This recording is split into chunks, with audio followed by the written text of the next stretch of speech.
Le livre de Jérémie, chapitre 1.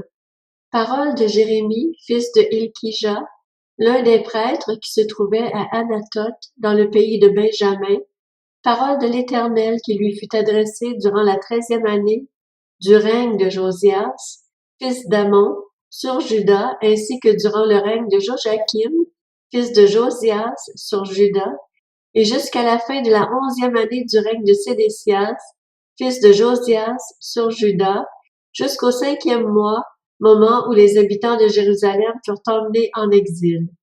La parole de l'Éternel m'a été adressée. Avant de te former dans le ventre de ta mère, je te connaissais, et avant que tu naisses, je t'avais consacré, je t'avais désigné prophète pour les nations.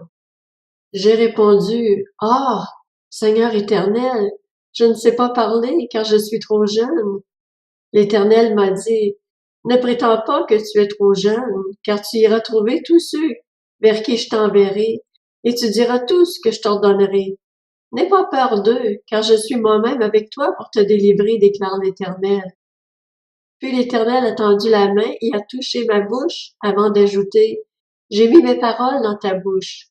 Vois, aujourd'hui je te confie une responsabilité envers les nations et les royaumes, celle d'arracher et de démolir, de faire disparaître et de détruire, de construire et de planter. » La parole de l'Éternel m'a été adressée. « Que vois-tu, Jérémie? » J'ai répondu, « Je vois une branche d'amandier. » Et l'Éternel m'a dit, « Tu as bien vu, car je veille à ce que ma parole s'accomplisse. » La parole de l'Éternel m'a été adressée une 2e fois.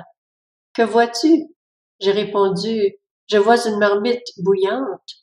Son ouverture est orientée vers le nord. » Et l'Éternel m'a dit, « C'est du nord que le mal se déversera sur tous les habitants du pays.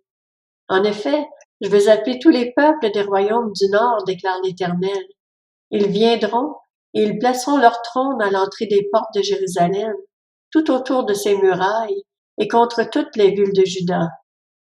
Je prononcerai mes jugements contre eux à cause de toute leur méchanceté, parce qu'ils m'ont abandonné et ont fait brûler de l'encens en l'honneur d'autres dieux, parce qu'ils se sont prosternés devant ce que leurs mains avaient fabriqué. Quant à toi, tu attacheras ta ceinture autour de ta taille, tu te lèveras et tu leur diras tout ce que je t'ordonnerai. Ne tremble pas en leur présence, sinon je te ferai trembler devant eux. Aujourd'hui, j'ai fait de toi une ville fortifiée, une colonne de fer, un mur de bronze contre tout le pays, contre les rois de Juda, contre ses chefs, ses prêtres et la population du pays. Ils te combattront, mais ils ne pourront rien faire contre toi, car je suis moi-même avec toi pour te délivrer, déclare l'Éternel.